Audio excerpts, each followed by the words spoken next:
By early evening on September 1st, 1892, the worst of the storm had passed, and Lake Superior was finally calm. At the Whitefish Point life-saving station, after a bit of cleanup, life had returned to its normal rhythms when the men heard a feeble knock at the station's door. They found an exhausted man, shivering, wet, and nearly dead. Harry Stewart was a wheelsman on the freighter Western Reserve, the first steel-hulled bulk carrier on the Great Lakes. He told them that the freighter was gone. Of the 27 people on board, he was the only one that managed to survive.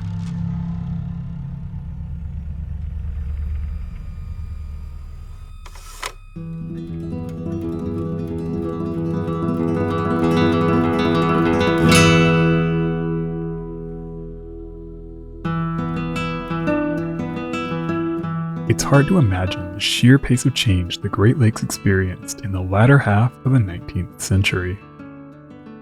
With the opening of the Soo Locks in 1855 and the explosion in demand for iron ore, the lakes offered a unique opportunity for progress and fortune. Profit was only limited by the size of cargo ships could carry. For decades, the lakes were dominated by package freighters, designed to carry a variety of general goods. But bulk cargo freighters offered better profits. Simplicity was key, with a raised pilot house and cabins in the bow, and engines and crew spaces in the stern, all bookending a boxy hull designed to carry as much cargo as possible. These designs weren't complicated. They were underpowered and vulnerable to heavy weather. But they were cheap to build, easy to operate, and efficient to load and unload. The first of these bulk freighters was the R.J. Hackett, launched in 1869. Numerous similarly designed ships followed soon after, each larger than the last. But their wooden hulls limited their size and speed. Competition was fierce, and owners were demanding larger, faster, and more economical vessels.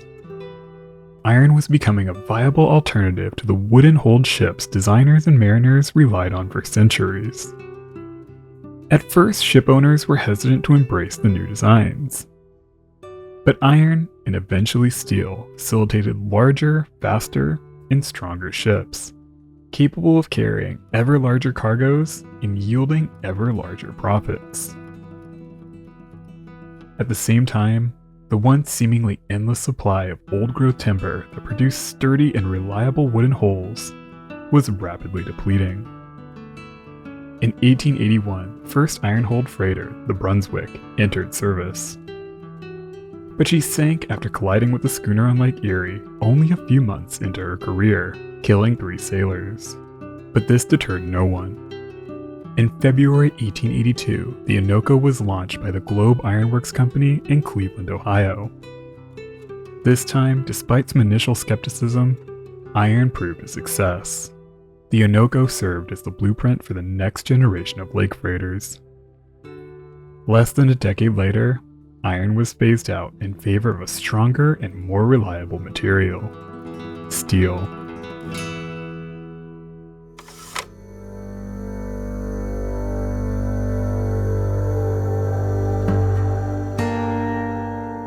From an early age, Captain Peter G. Mensch was fascinated by ships.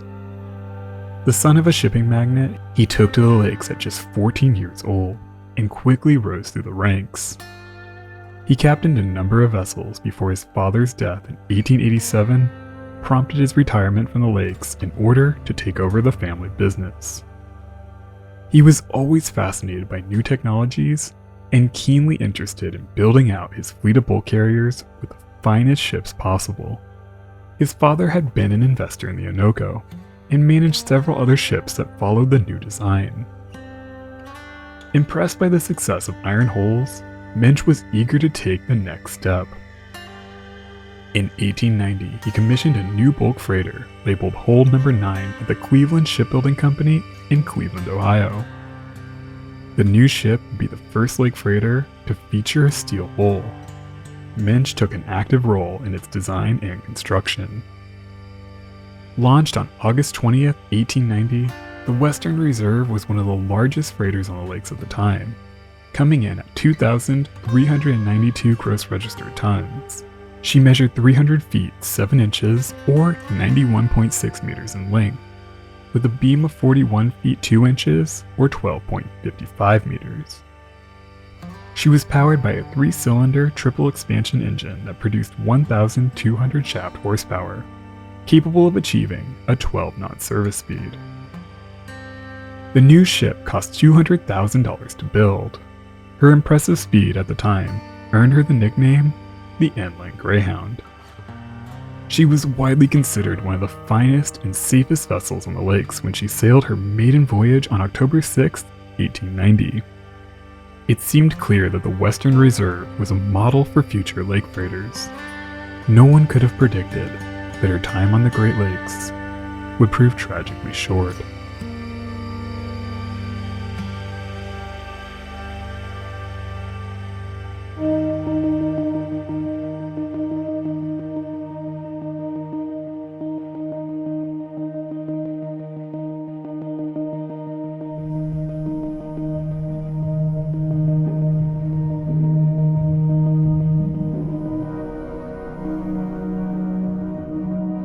Before the Western Reserve was even completed, lumber merchants William H. Gilcher, Randall E. Shuck, and Joseph C. Gilchrist placed an order at the Cleveland Shipbuilding Company for a vessel nearly identical to the Western Reserve. Laid down on August 1890, the same month that the Western Reserve was launched, hull number 10 was a carbon copy of the ship that had just left the slipway. Despite the large crowds that had gathered to watch the great new ship enter the water, she was launched on December 18, 1890, without a name or christening, something that some would regard an unlucky omen. She wouldn't be given a name until March 1891, just over a month before she entered service. Named W. H. Gilcher after one of her owners, she sailed her maiden voyage on May 13, 1891. The two ships, while serving different companies, were generally thought of as sister ships. From the moment they entered service, they each delighted their owners and served as the blueprint for future ships, each one slightly larger than the last. On one of her first voyages, the W. H. Gilcher broke a record for the largest cargo of wheat transported in a single voyage. 113,885 bushels carried from Chicago to Buffalo.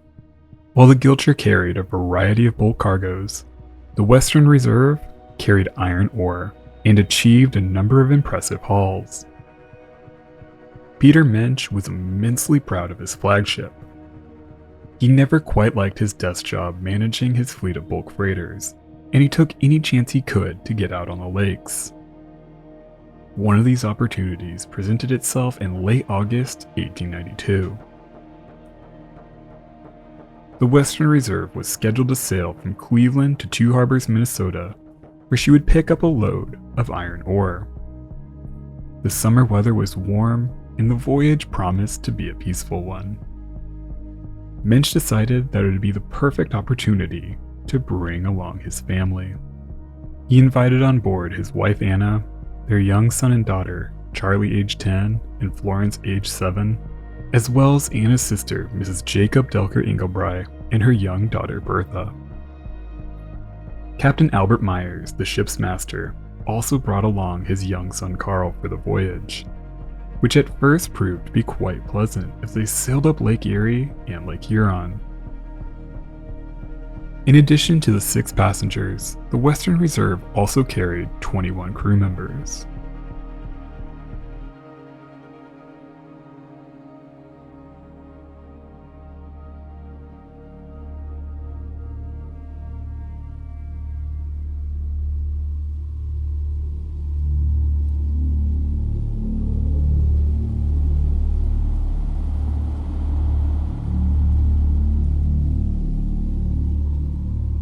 Despite the pleasant start, not long after they passed through the Sioux Locks on the afternoon of August 30th, The weather took a turn as an unexpected summer storm ripped over Lake Superior. Captain Myers dropped anchor in Whitefish Bay to wait out the sudden storm. The situation was concerning. The Western Reserve carried no cargo and had not taken on any water ballast, so she sat exceedingly high in the water, making her more vulnerable to the lashing seas. Rather than riding through the waves, the swells would easily lift the great vessel up and throw her back down into the water. But Captain Myers had seen worse storms than this one, and he was extremely confident in his ship. He believed her steel hull to be strong and capable. And perhaps he maybe just wanted to see what his brand new ship could handle. So early that evening, even as the wind and rain howled down on the freighter, Captain Myers weighed anchor and sailed for the open lake, leaving behind the shelter of Whitefish Bay. Soon the storm grew worse, violently throwing the ship around as the night went on, but she seemed to be making good headway. No doubt Peter Minch was thrilled to feel his design right through the brutal Lake Superior gale. The great freighter lifted with each swell, before dropping down into the next trough, only to be hoisted again by the next huge wave. It would have been a nauseating sensation, especially for the young passengers who weren't used to life on the lakes. They would have been tucked safely away in their berths as the night went on. But there probably would not have been much sleep as the wind howled outside and the ship lifted and fell with every wave. Then, at around 9 p.m., approximately 60 miles above Whitefish Point, a loud metallic bang ripped through the ship, followed by a horrific grinding noise. In the pilot house, Captain Myers whirled around. In the darkness, he was confronted by his greatest fear. The aft end of his ship was moving on its own. The Western Reserve had broken in two. From that moment on, Captain Myers, his crew, and the 6 passengers on board were completely at the mercy of Lake Superior.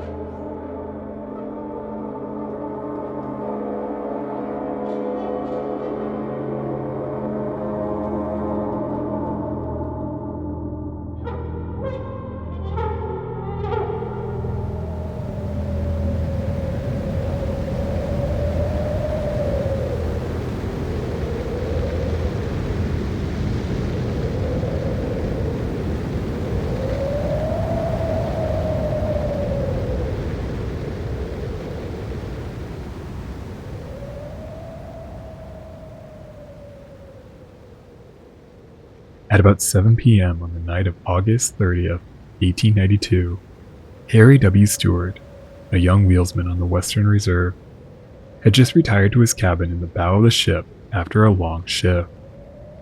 As the storm jostled the great freighter back and forth, Stewart lay in his berth reading. The conditions were rough, but Stewart knew the lakes, and he felt that the ship was handling well. But just as he was about to fall asleep, he was jostled awake by a violent bang, followed by the noise of a spar breaking and falling on the deck. As soon as he jumped out of bed, Captain Myers threw open his door and called out to get out as fast as possible. The ship was sinking. Stewart hurriedly threw on some clothes and sprinted down the port side of the vessel toward the lifeboats. As he hurried aft, he came upon a huge break in the deck just forward of the main mast, which was broken and laying across the deck. He leapt over the break and joined the rest of the crew and passengers at the lifeboats. The night was incredibly dark. The wind had died down a bit, but as he looked out at the lake, the waves were still massive, lashing out at the dying ship. There were 2 lifeboats on board, a larger wooden boat and a smaller metal one. Captain Minch, his wife, sister-in-law, and their children all got into the wooden boat, along with Captain Myers and Harry Stewart. In all, the boat carried 17 people. Incredibly, both lifeboats were launched successfully and were able to clear the sinking freighter. But the small metal boat, which carried the 11 remaining crewmen, was quickly swamped by the churning sea. Those in the wooden boat were only able to pick up 2 men from the water, including the ship's other wheelsmen. Now the occupants could do nothing but watch as the crippled freighter ground apart in the churning sea. Soon she finally slid beneath the waves with a horrifying guttural roar. Seemingly right on cue, the lull in the storm came to an end as the wind picked up once again, lashing at the tiny boat and the 19 people huddled on board. The men struggled to keep control of the boat, but the massive waves made it impossible. Water constantly spilled over the side of the boat, and men constantly struggled to bail it out, while others struggled to keep them facing into the waves to keep from capsizing. This continued for nearly 10 hours, through periods of intense waves and brief snippets of relative calm. But by 7 a.m., as they struggled to reach the shore, a series of large waves slammed into the small half-flooded boat, lifting it into the air and capsizing it, throwing the exhausted survivors into the water. Harry Stewart plunged into the sea. Disoriented, he struggled for the surface. When he finally got his head above water, he heard the horrifying sounds of men, women, and children, all crying out for help. But before long, the sounds faded away, and soon, Harry was alone in the water.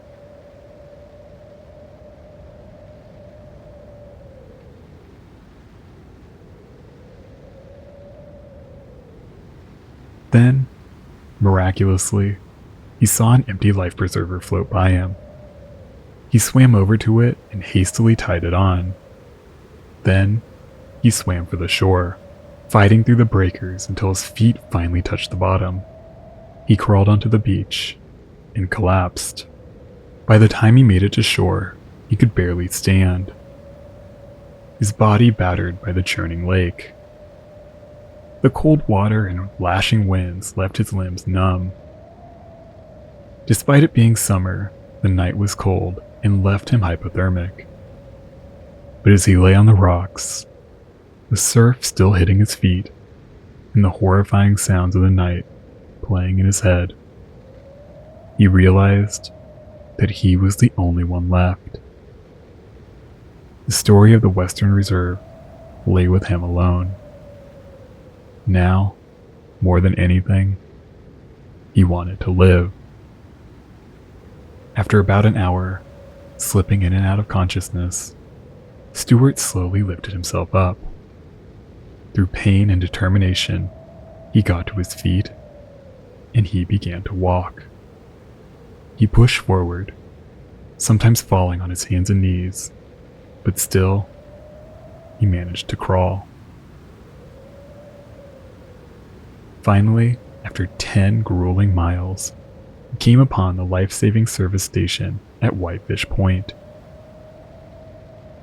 He lifted himself up onto the porch, and with his last ounce of strength, he raised his hand and knocked on the door.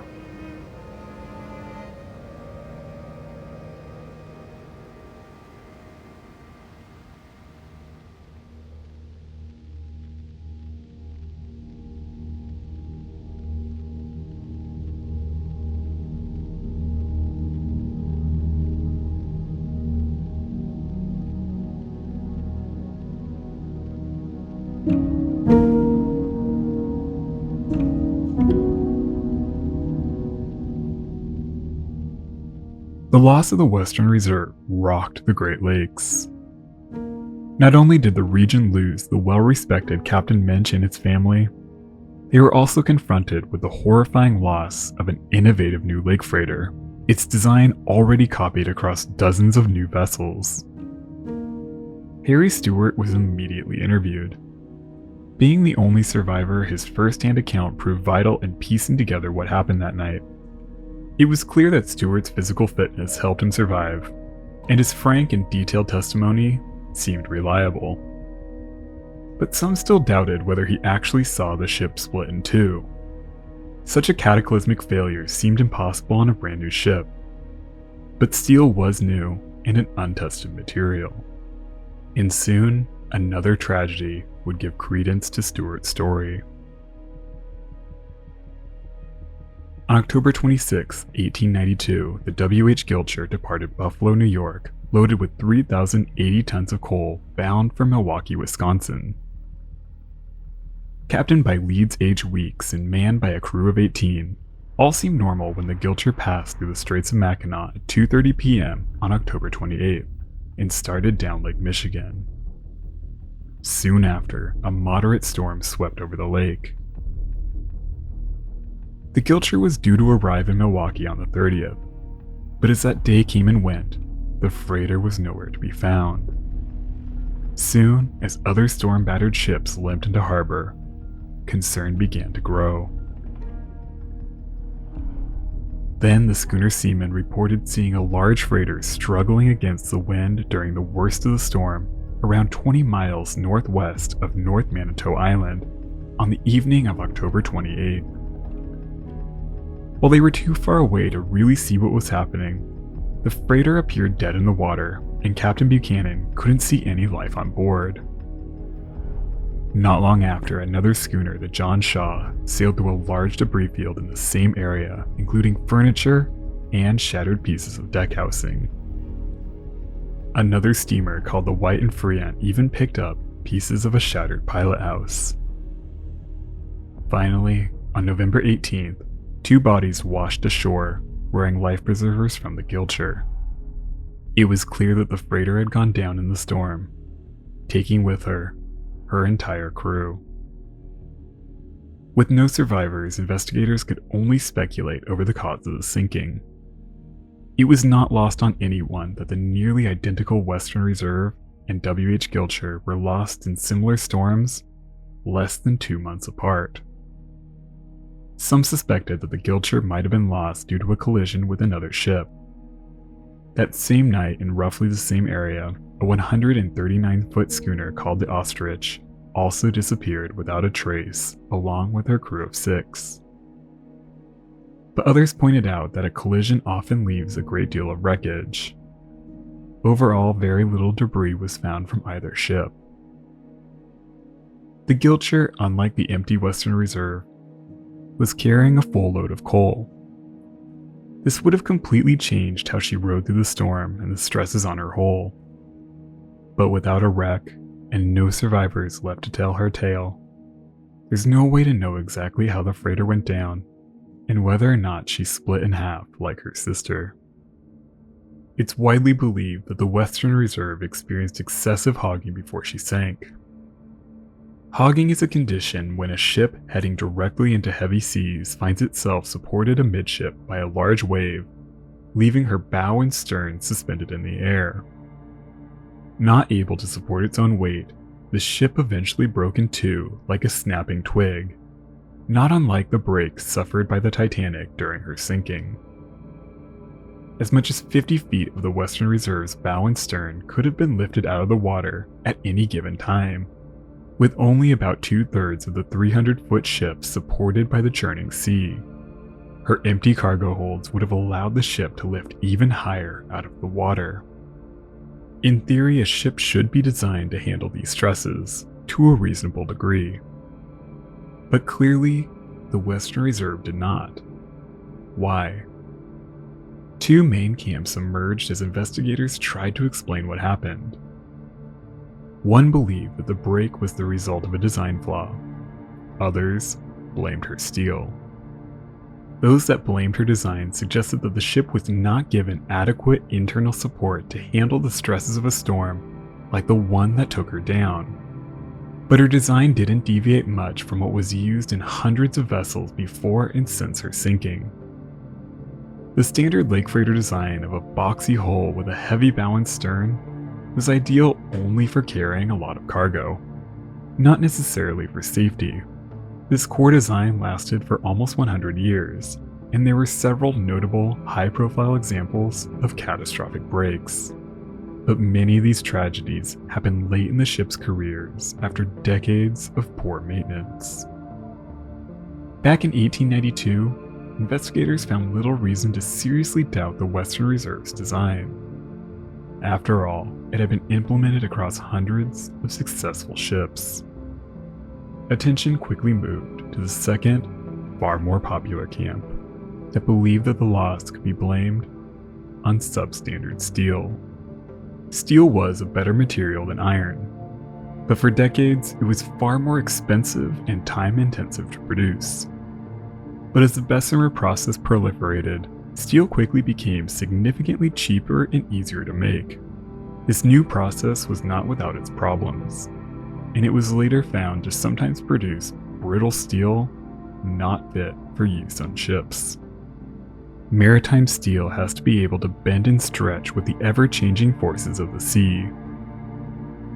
Brittle steel has no give, and instead of twisting with the passing waves, it's vulnerable to catastrophic breaks. It's now believed the Western Reserve and the W.H. Gilcher were built with this early, substandard steel. Their innovative new material would be their downfall. More rigorous standards for production and inspection soon took over, and the Bessemer process was eventually deemed inappropriate for maritime steel. Steel production quickly improved, and by the turn of the century, it was the standard material for all new ships. While tragic, the horrifying story of the Western Reserve and the mysterious loss of the W.H. Gilcher eventually faded from memory. Their flawed design was used across hundreds of new ships for decades to come.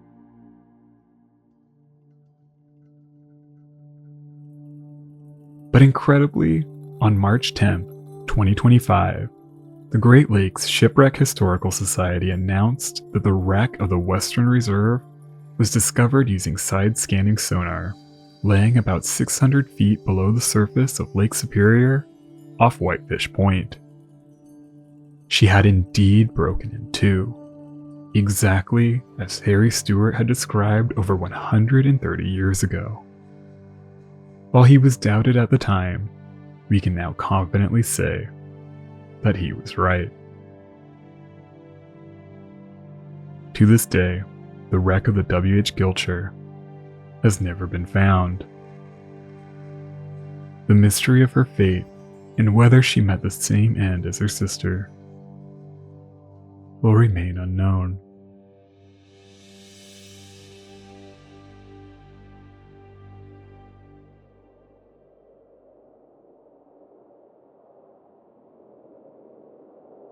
Thank you so much for watching. If you want more videos like this one, help out the channel with a like, comment, and subscribe if you haven't already.